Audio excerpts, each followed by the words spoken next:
Will contests are popular now. Also, many probate matters get contests. Even trusts sometimes are contested now. So proper planning will help avoid or limit these challenges and avoid their costs. It's a significant cost to an estate when there is a challenge, and usually and often the estate itself pays most of the legal fees involved. Next, I might say that this is probably the most important, is your peace of mind. It's nice to know that your matters are in order, that your assets and the things you worked for your whole life are taken care of, and the people that you love the most are getting what they deserve. And as I said a moment ago, the people who don't deserve it won't get it. Next, you get to control the particulars of the distribution, not only who gets it, but when they get it, how they may use it, whether it's going to be put in trust so that somebody else controls it for them. None of this was possible if you do not have a will that sets forth these specific issues.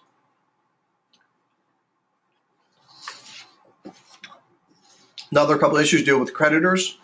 One, you can put in spendthrift issues or clauses for spendthrift individuals and issues. Spendthrift clauses are those when you have concerns that those that may be receiving your property may have problems financially or have creditors that may be seeking to take your property from the person you're leaving it to. It allows you to provide protections both for the person receiving your property as well as for the property that you're giving to them. Divorces, for one instance, is a creditor most people don't consider. If you're giving your property to a person who's a sufficient age that is or may be married in the future, if that person divorces, the divorcee becomes a creditor, so you can protect from losing your inheritance to that type of a situation. Another common issue that people use estate planning to protect against is Medicaid issues and other creditors. In the event that you need long-term or significant health care or Medicaid, if you have assets in your name, they will usually be exhausted first to pay for the care, and then once your assets are exhausted, you might qualify for Medicaid. But with proper planning, you can protect your assets or shelter them from Medicaid issues so that you both receive the Medicaid and still allow your family or heirs to receive your assets, your valuables. So now let's talk a little bit about the probate process that I keep mentioning. That is the process by which you gather, marshal assets, distribute, and handle the estate in general. First, the fiduciary or the executor needs to probate the will with a person called the surrogate. It is an individual that works in the surrogate's court, which is a certain division of the Superior Court. Every county has one. You will file in the county where the decedent resided when he or she passed, which can sometimes be a bit of an issue. You may have an individual that has a home in New Jersey, but they were in Florida for the summer, and maybe passed there, and then you have to decide which state applies, but a little more deeper than I want to go through in this introductory webinar. Next, you're going to need to have certain documents. The fiduciary is going to need to bring. Now, one thing to note about the surrogates, before I tell you the documents you need, most allow you to file documents by mail or electronically. There are some that require you to physically appear, which can often be difficult if you have a fiduciary that lives in a different state. But I always recommend you call the surrogate's court in the county where the decedent passed and ask whether or not you actually need to appear or not in the process. They're usually very helpful. So the documents that you need, obviously you need an original will. A copy is not acceptable. If you do not have the original will, there's procedures you need to follow and papers that you need to file in order to try to get the court to accept a copy. You need a death certificate with a raised seal. Usually you'll get that from either the hospital that treated them or the funeral home that may have handled the burial. You need the fiduciary needs a photo ID. There's an application each county will have unique to their county that needs to be filed, and the filing fee. Sorry, I don't recall the filing fee offhand, but again, when you call up to make sure that you do or do not need to appear, they'll tell you the filing fee. It's also on the documents that they'll give you to fill out. Now, let's take a look at some of the distinct issues of when you do and do not need to probate a will.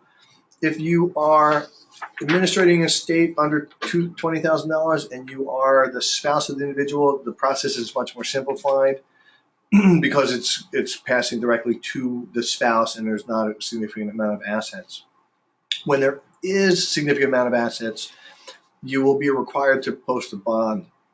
A bond is a sort of like an insurance policy. You'll go to a company that issues bonds. You pay a certain amount of fees to usually, like, say 10%, to ensure the value of the estate, so that in the event the assets of the estate should disappear, there would be protections for the heirs that were supposed to receive. So let's say you have a $300,000 estate, and it's not 10% actually. I'm sorry, it's a fraction of the cost. It's not as bad as it seems.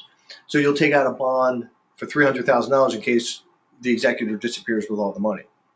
Now, most wills will provide that you do not need to serve with a bond, just because some people can't qualify for one. Again, the cost is not usually significant, but sometimes your credit is necessary, or having good credit is necessary. And if you don't have it, you won't get it. So it complicates probate. So normally, most wills will provide for probate without a bond. Next, let's talk about what the fiduciary has to do throughout the probate process. You must open an estate account. One thing actually I forgot to put in here. Once you get appointed, you will need to get an EIN number from the IRS, and then you'll open up an estate account, because every asset that you marshal, which is the next phrase, you're marshaling or gathering assets, will need to be largely liquidated and paid into the estate account before paid out to beneficiaries. Pay final expenses, funeral, administration, legal costs, file taxes, both the estate taxes if necessary, and the decedent's last year's income tax if they had income in the year that they passed. You begin to make distributions, but actually first I probably should have switched the order. You want to get a release and refunding bond before you make the distribution.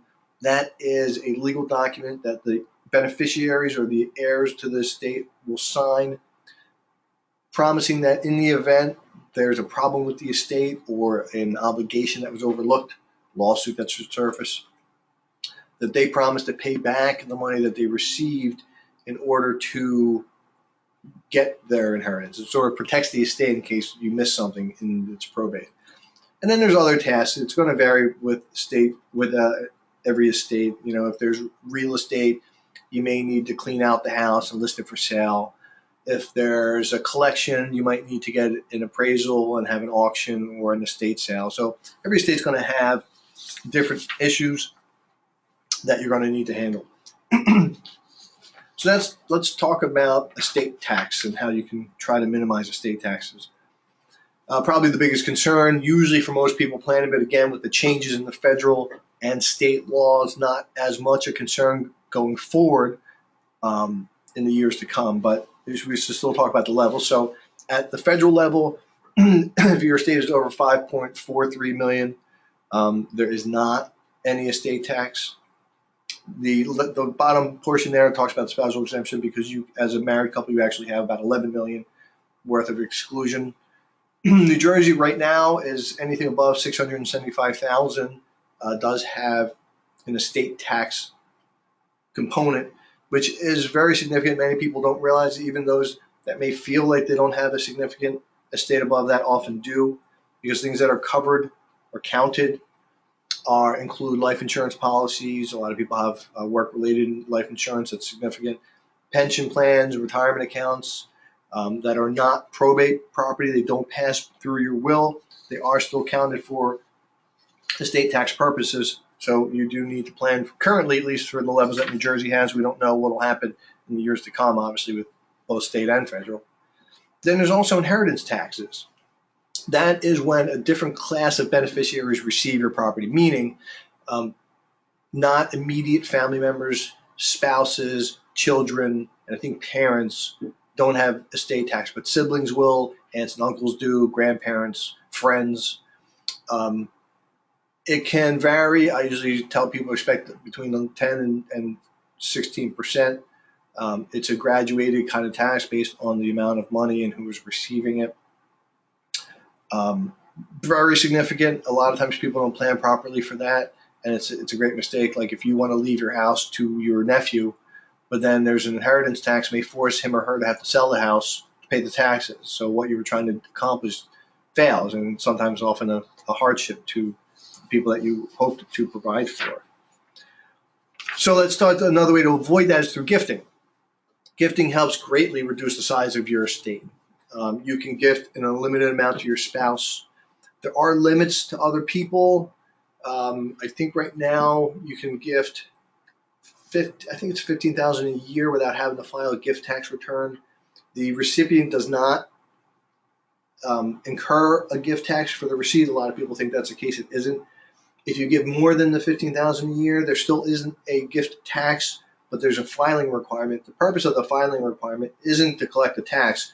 It's just a tracking device for the IRS, so that when you pass, if you pass higher than the levels up here, if you pass and your estate is over 54 or 5.4 million, how much you've gifted, if you've gifted in excess of the 15,000, well, I'm sorry, if you gift in excess of, actually, I think it's like 5 million, then it starts to cut into your exemption amounts. But for the average person that's going to be listening to this, probably not a great concern. There is one other concern about gifting. There is a 3-year look-back period, so just avoid, or at least be aware that if you're planning in the later stages of your life or while you're quite ill, that gifting may not necessarily be as good of an option as it would be for most other people. All right, so let's jump into trusts and talk a little bit about a living trust. Now, a trust is just a vehicle that is used to hold property. It's not as fancy as people often think. It's not as sophisticated or complicated as it may have been in the past, or at least how it may have seemed in the past. The main advantages: it circumvents probate and avoids the cost of it. The property in a trust will pass automatically based on the terms of the trust without any delay, where the probate process can take anywhere from a year and a half up. I've seen estates take several years. It avoids problems that come when you jointly own property. I'm not going to go deeply into this issue, but depending on how you've titled property will determine how it passes, even if you provide for it in your will. Transferring it into a trust eliminates that because it changes the owner of it, so that nothing really changes when you've passed, because it still remains in the trust and just goes to a named beneficiary. One thing it does not do is creditor lawsuit protection. This type of trust the main reason for using it is to avoid probate, but if you're going to have a creditor issue, or if your heirs are going to have a creditor issue, this may not be your best option. There are many other options that are available in trust planning. We'll talk about some of them, but also outside of trust planning are options that are a little bit beyond the scope of this. If you have questions about that, just email me or give me a call at my office. So let's look a little bit at some of the specifics about living trusts. Can be changed or revoked during your life, and that's a very convenient and helpful option to most people. One of the trusts we'll look at in a few moments, you do not have that option. So once you've placed property into a trust, at least a trust that's called a revocable trust, you cannot receive it back, and you cannot receive the benefit of the assets or property. A lot of people just aren't willing to let go of the control of their assets, especially if they're significant.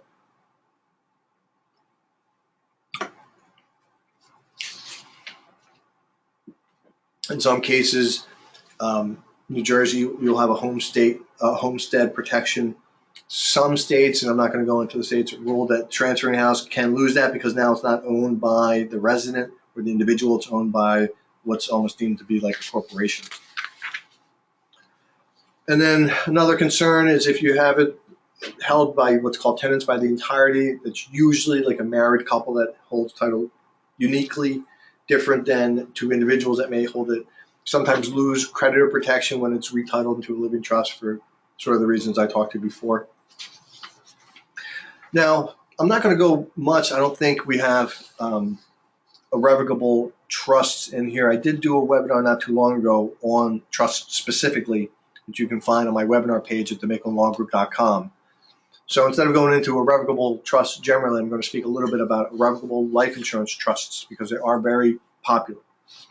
One of the main benefits and reasons that people use a life insurance trust is that it does provide credit and lawsuit protection that the living trust that I just mentioned does not. Another benefit is it can help pay the estate taxes. A lot of people will take out an insurance policy because they are afraid that they're going to trigger an inheritance tax, like the house to your nephew example I gave you a moment ago. If you know that your nephew is going to incur $20,000 worth of tax, you may want to take out a $50,000 life insurance policy to pay that and make the trust the beneficiary your nephew in your trust, so that it'll go automatically to him because it passes outside of probate. It's also good if you have a high net worth estate, capital gains tax issues with the future sale of any property. All are helpful issues to consider placing a life insurance policy into trusts.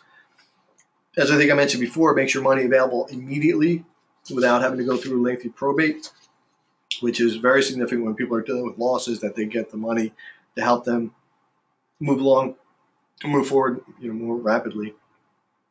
Also, it avoids the delay and expense of liquidating assets.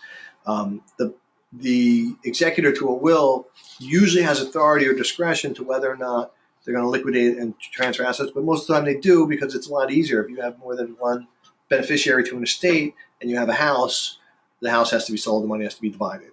Somebody may want to buy the house and then it becomes a mess.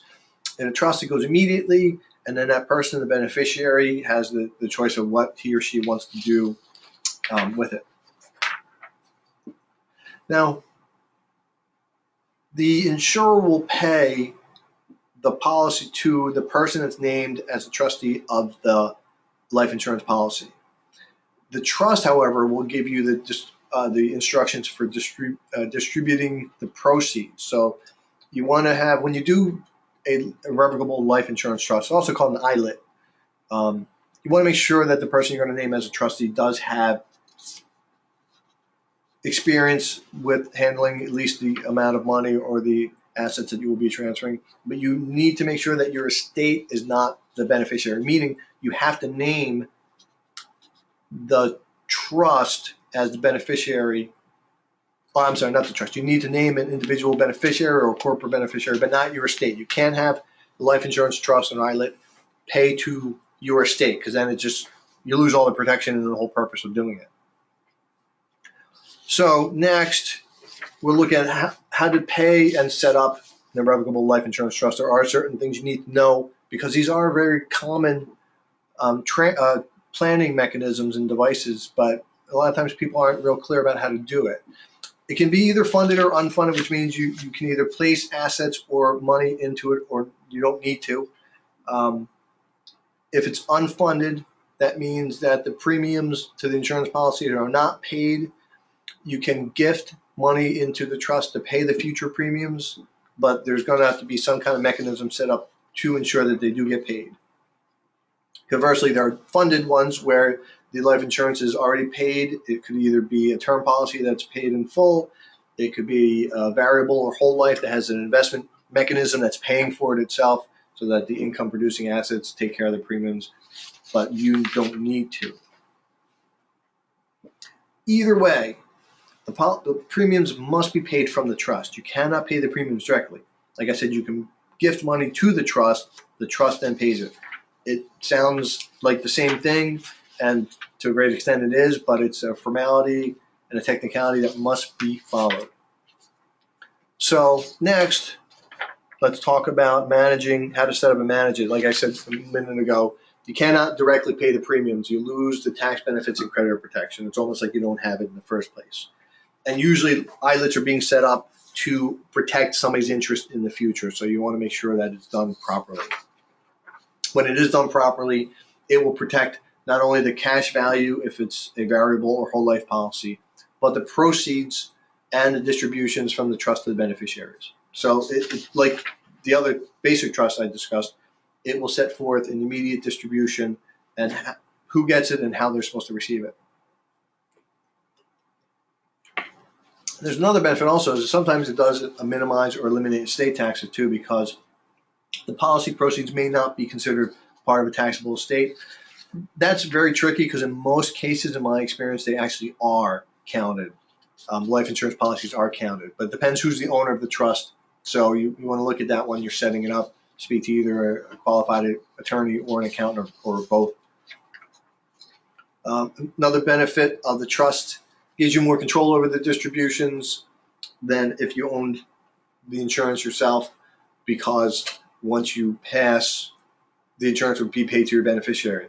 If you put it into an ILIT, you can then describe inside the trust instrument what's going to happen to the money after you pass and what limits or benefits does your beneficiary, the person receiving the money, actually get.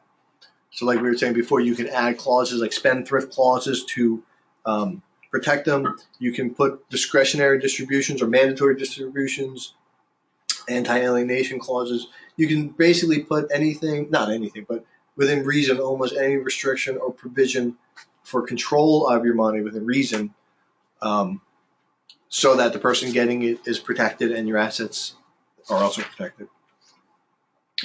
It also helps avoid court proceedings. There's commonly, if a beneficiary is or becomes incompetent or incapacitated, having a trust provide for limitations on distribution of the money may protect that person, one, from Medicaid issues like we talked about before, but also from being taken advantage of by people that, if they're just elderly and becoming less competent but not necessarily legally incapacitated, they could be taken advantage of and lose everything that you're trying to provide for. One thing to know is insurance companies will require court instructions if you do have the situation of an incapacitated or a less competent person.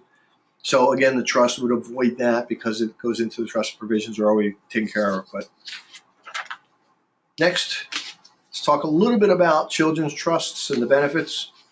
Not as common, again, unless you have either a high net worth case or possible capital gains taxes, but we'll talk about it anyway. First main reason for a children's trust, like every other trust, is that it can reduce taxes because it removes property from your estate. So when you die, it would actually be considered owned by the children. It can provide protection, like credit protection, just like a trust does. It's not included in your taxes. But most importantly, and most of the reason why people would use a children's trust is the income tax is lower for children than most parents, especially in the high net worth, where your income tax can be in somewhere than 39%. Who knows how it's going to change. The income tax rate for children and lower income tax rates are usually not going to be significantly increased. If you're interested in this issue, I'm not going to go deep into it. This is the section of the IRS code that talks a little bit about that. One thing to know is when a child receives interest in a trust who is under 21, that child's creditors, if that child have creditors, and it's always possible, it's not as common, but they can attach the trust assets. It's just sort of the nature of a spendthrift trust for children and creditors of children. The only example I know that where that's happened is you might have a child with special needs that has a lot of medical bills. You may want to shelter their inheritance for to ensure that they still receive care and assets. Some of the disadvantages: when the child's 21, they can demand the trust assets. So if you're planning for something other than truly providing for your children at that age, you may want to consider a different trust or try to put some kind of protections into a trust. But unlike most trusts, which are considered discretionary, meaning that the trustee that handles the trust monies has the complete discretion as to whether or not to make any distributions, the trustee in a children's trust cannot withhold distributions from the child, let's say, even though the child is actually considered an adult at that age. So the only way that you can change that is to have the child consent in writing, and that can be difficult. A lot of people try to do this for asset protection, and because the relationship they have with the child at the time that they're doing it is great, that as children hit their teens and later years, their interests and positions, as you parents know, will greatly change. Next, let's talk about charitable remainder trusts and the benefits of that. Um, Again, these are more common for a high net worth client or tax or individual that may have capital gain issue, but it's important to know about them either. Anyway, this does provide creditor protection, unlike the living trust. One of the main benefits of a charitable remainder trust that the other trusts I mentioned do not share is that you can earn income during the lifetime and the benefit of it. But at the same time, while you're receiving income from the property you transferred to trust, unlike most trusts that don't allow it, you also get the immediate tax deduction of the charitable donation. So if, for instance, if you have a large income, like a significant income in one given year, you can donate into a charitable remainder trust, get the deduction, but then generate income from the contribution. Another form of it's charitable remainder annuity trust called a CRAT. Not going to go into that. But if you're interested in those, that is another topic you might want to research or talk to an attorney about. I'm going to pause for a second just to make sure that nobody's posting any questions. Oh, I want to thank one of my attendees for correcting me. It's a $14,000 gift exemption. I think I said $15,000 because it changes every year or two, so I lost track. My apologies. But I thank you, sir, for your correction. Moving along into a qualified personal residence trust, QPERT. Not a very common one. In my opinion, a little bit of a risky one. This is where you transfer your residence into a trust and you remain a tenant for a fixed number of years. After that fixed number of years, the residence will then pass to the beneficiaries that you name that are supposed to receive it. The reason why you would do it is lower taxes. The base of the property would be lower because you're transferring it into a trust as opposed to either gifting it or selling it or inheriting it. So it could reduce your estate taxes also, as most trusts do, because the property is not your property any longer. Most people that will do this, usually it's because there's a capital gain issue to their house. I run into a lot of people, the generation before me that has their house that they bought for like $4,000 and it's now worth like $700,000 because they lived in it for 50, 60 years. And the taxes are astronomical, or can be astronomical, to that kind of a transaction. You do get creditor and lawsuit protection. You can only claim right to the property for the remaining term of the years. So the protection is for the homeowner, not for the beneficiaries. A little bit more about this, little specifics about how it works so you can understand the benefits. The creditor cannot attach or seize the house because it's owned by the trust. So if you have a creditor and your house is in trust, they can't attach it. Unless, I'm not sure if this comes up or not, unless it's transferred to the trust with the intention of trying to defraud a creditor, but a little bit beyond what we need to talk about today. Beneficial remainder interest can be claimed by the beneficiary's creditors, and that's important to remember. If you're leaving it to beneficiaries, you don't have the spendthrift protections that I mentioned before because the trust is going to no longer exist. It's going to expire at the time that your residency terminates and it goes directly to them. So, and at the time, that's why it's got to be distributed and converted assets into annuity or directly to them. So if your beneficiaries, like we talked about before, have spending issues, marital issues, a qualified personal residence trust may not be the perfect option for you. Next is probably the most common type of trust planning, qualified terminable interest property trust, otherwise known as a QTIP, commonly used in second marriage situations or blended families. It ensures, and the purpose of it is to ensure that your spouse will receive an income from the trust, but that the corpus or the property is maintained and passed later to either your children or your children from a previous marriage. So it's sort of a way to provide for everybody. Like I was saying, so the trust passes to your children or the alternate when the spouse dies or remarries. The most common use is for children of a prior marriage. You are currently married. You may have children with your current wife, but you have children with another spouse. Not often your current spouse's desire to take care of your children from a prior relationship, but you have that obligation, or you may feel you have that obligation. So you can provide for your spouse and then also your children. Sort of spreads out the loss.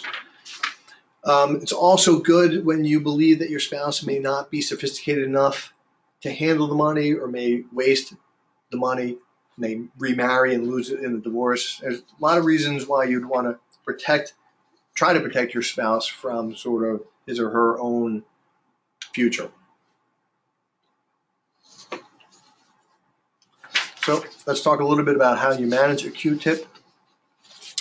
The income's got to be solely for the benefit of the spouse during the spouse's lifetime. Otherwise, it doesn't qualify for the marital deduction that I mentioned at the beginning of the webinar.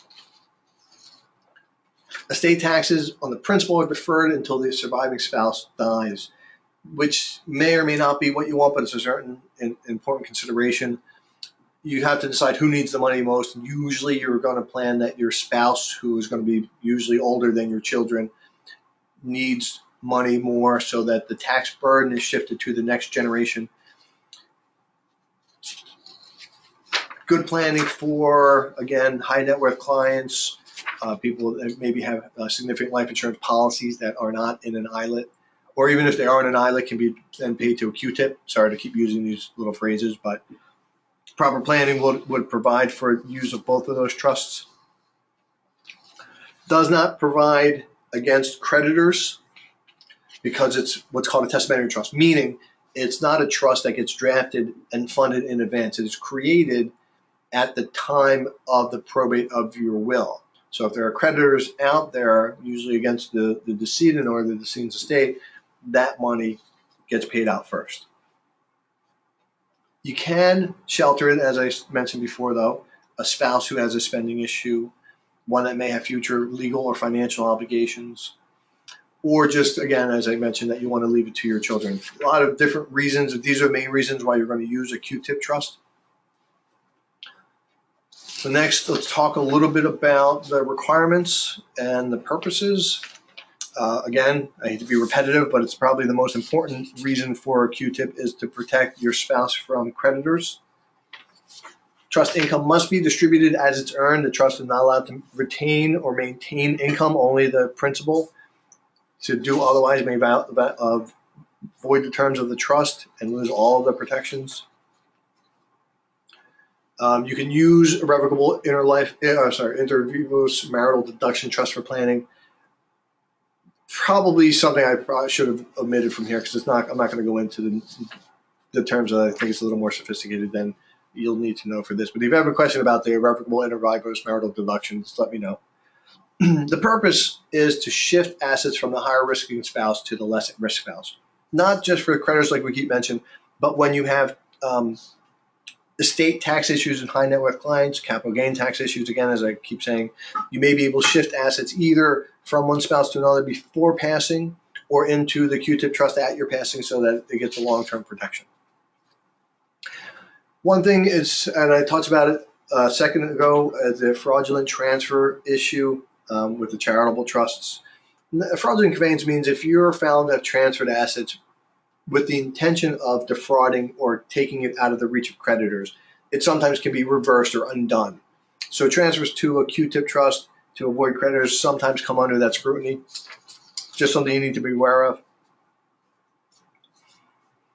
One more thing to be aware of: if you make an outright gift, you have to understand that the transferred assets could be lost, just again for that reason.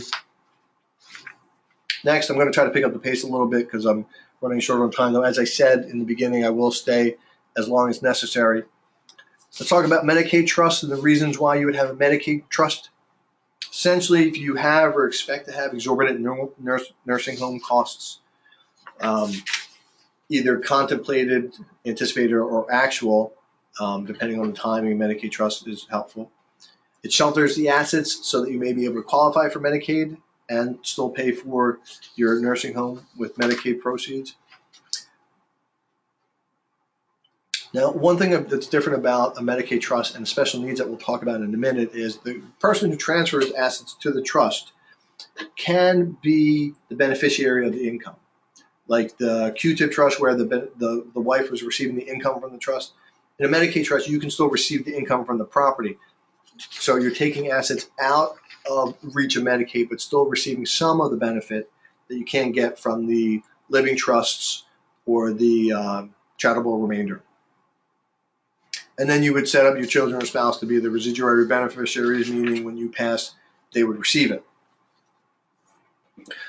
Moving along, let's talk a little bit about how it operates. As I said, the most important thing is that you can receive income to the maximum amount allowed by Medicaid, which will take some planning, because once you trigger that or go above that, either you run the risk of losing some of the benefits, or sometimes your benefits will be reduced by the income you've received. So by receiving income in excess of those Medicaid levels, you're negating the whole purpose of it. You're losing dollar for dollar for everyone you receive. It does receive the same asset protection as the other irrevocable trusts, like the life insurance, the charitable remainders, spendthrift trust, creditor trusts, issues like that.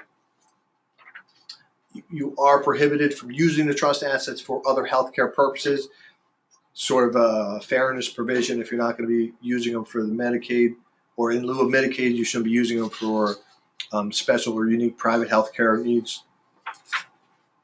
And again, limits the beneficiary's income, if that's you or somebody else, to the income limits set by the Medicaid rules and guidelines. And similar to gifting, but differently, there is a 5-year look-back period. This can cause a lot of difficulty in planning a Medicaid trust, because the average person who's planning a Medicaid trust is because they either have or anticipate they're going to have a need for Medicaid-provided funding for health care. So again, like the fraudulent conveyance, if it's transferred in this 5-year window, they can reverse or undo the transfer. Important thing to remember about this and the fraudulent conveyance is it doesn't mean that it will automatically or in all cases be done. It means it can be done. One disadvantage is you have to anticipate the long-term care needs that far in advance to avoid the 5-year look-back period if you want to be on the safe side. And that's challenging. I normally tell people, if you're considering it, do it now so that the clock starts to run. Even if you end up being wrong and it happens in the 5 years, so be it, but at least you tried. I have people who've come to me and then 5 years later come back and said they wish they would have done it when they first met.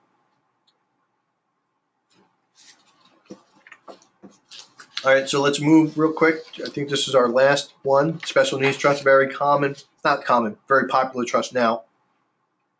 It is a trust that it helps an individual who is disabled protect assets while receiving governmental benefits. And you can plan a special needs for other people, meaning if you have somebody in your family who has special needs or is receiving governmental benefits, you may want to create a special needs trust language in your estate plan or in your will to protect that person later. If it's going to be created by the person, it's called a self-settled trust, meaning if you are an individual who is receiving governmental benefits and you're going to come into either an inheritance, or more commonly what I've handled is when people come into a personal injury settlement, which on a side note is often what causes the people to need the benefit, the governmental benefits, you have to go and get a court approved to take the money from the settlement and put it into a special needs trust so that it continues to be protected and the individual does not lose the governmental benefits. One limitation is you cannot do it if you're over 65 years old. So I normally recommend you look at what's called a pooled trust. Pooled trusts are companies that work sort of like mutual funds in a sense. They pool money for other trusts and invest the money into the pooled trust and then pay out. It's a diversionary type of planning. It's entirely different than trust planning. A lot of people are hesitant to use them because some of them don't have the best reputation, but it is something to consider if you do need to plan for somebody who's over 65 and receiving governmental benefits. Next, let's talk about some other estate planning devices, things that you'll need, not in lieu of a will, but in my opinion, along with it. One is a general power of attorney.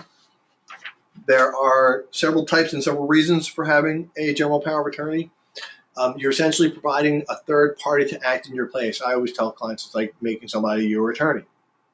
They can make financial, business, and other decisions that relate to monetary or contractual obligations. There are three kinds. There's a springing, a durable, and a limited. The springing is immediate, so when you sign it, it's effective, it's an effective document, but it only becomes effective and has language to limit its effectiveness or its application that only when you become disabled or incapacitated. It sort of springs into effect at a disability. A durable power of attorney is effective the moment you sign it and deliver it to the individual that you name. So if you signed a durable power of attorney today and you gave it to your fiduciary, your friend, your spouse, that person can then use it to make financial decisions, enter in contracts, transfer assets, and do anything that they want from that moment forward. And the limited is a power of attorney for a limited purpose. Commonly, it's for real estate transactions. You may allow your attorney to sign real estate transaction closing documents in your absence so that you don't have to be there. And it can only be used for a limited purpose and for a limited time. Next is another power of attorney called a healthcare directive or a healthcare power of attorney. Purpose of this is to provide for a third party to act in situations when you're not able to. Mainly, you'll be doing two things. You'll be naming somebody to work or act as your medical director or the person that makes the decisions for you, but also giving them some type of directions of what steps and treatments you do want. So in the document itself, you'll have things like if you want experimental surgery, painkillers, life support, and how to deal with those issues so that the person you're naming doesn't need to make those crucial, difficult decisions when you're not able to. Next, you want to consider final dispositions instructions. You can do this in a will. You can do it separate from your will. I usually do mine in it. That's if you want to be cremated or not. If you have funeral plots that you wanted to use, you can use instructions for where your ashes should be dispersed. Sorry about the spelling error there. Let me just quickly move on. Separate guardianship designations, not necessarily the most, it's not really something separate. It's usually going to be inside of your documents, but you're going to name who you want to handle your children in the event that you should pass and they're still unemancipated or underage. I usually recommend having backups, meaning name 2 or 3 people individually who might do it in case the first person you name can't or isn't willing to do it. If you are a divorcing parent, a lot of people ask me about that, and they say, well, I want to leave custody of my children to somebody other than the other parent. You can do it, and it may be persuasive to the court, but it's not going to be binding because the other parent has a constitutional right to parent and is presumed to be a fit parent, so it's a large burden to overcome. Next, we'll talk about some non-probate assets, life insurance, not a life insurance trust, the life insurance policy itself. Purposes for using that is to pay bills, funeral costs. As I told you, it's often used to pay anticipated estate and inheritance taxes. That way it serves to, as we mentioned, even through trust planning, it serves to protect the estate assets.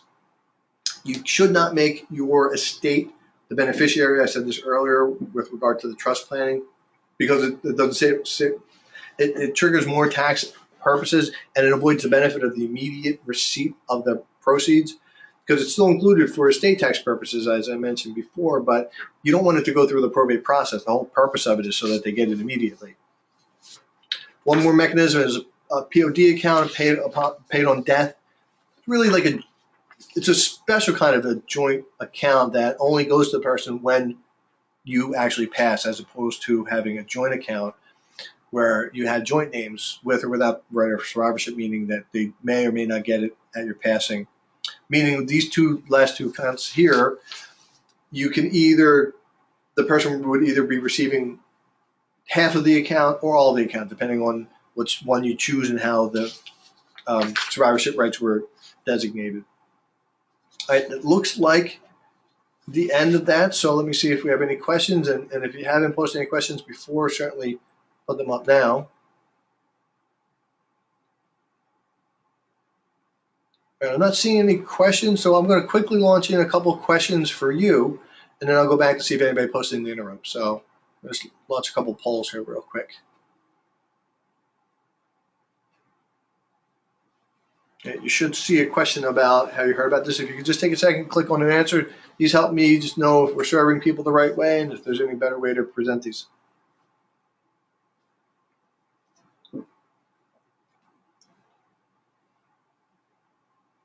right. I think everybody got a chance to answer.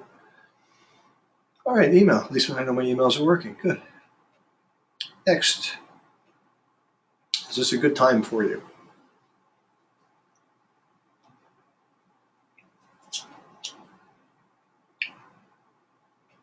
Oh, wow, that was quick. And good to know. All right, moving right along, just a couple more. And I'm sorry, I forgot to mention when I began the webinar that I don't believe anybody can see those that are attending other than me. So your questions and your comments are confidential. Your responses to these are also confidential. Nobody will see them but myself.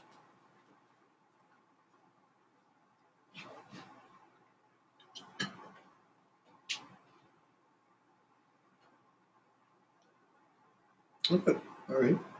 And I think there may just be one or two more. I got two more for you, and then we'll go back to see if there's other questions that people thought of in the interim, since we seem to be moving quickly through these, which is great. Did we answer all your questions? Very important. Okay, good to know. Well, I'll share the results. 100% said yes. Great. If when we disconnect here, if you think of something, obviously afterwards, just call or email me with your questions. Last question again, and your responses are confidential, just for me to know.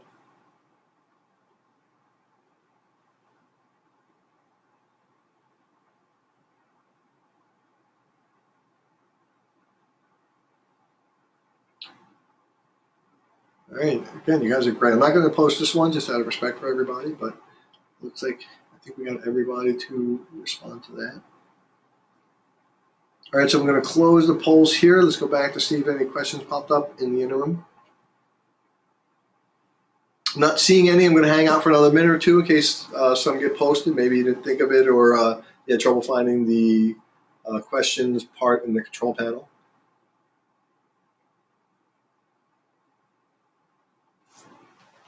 All right, I'm not seeing any. Again, you can always email them to me if you have any questions, or give me a call and let me know. So I want to thank you for attending the webinar tonight. My next one is November. Let me see if I can quickly pull the date up for you. I'm sorry, the date's not actually on my calendar. So I think it's the second to the last Thursday in November because of Thanksgiving. But as you got the email from this, I'm sure you'll get an email for that one too. If you don't for any reason, just give my office a call, 973-562-0100. We can certainly get you an invitation. With that, I thank you once again for coming, and I hope you have a good night.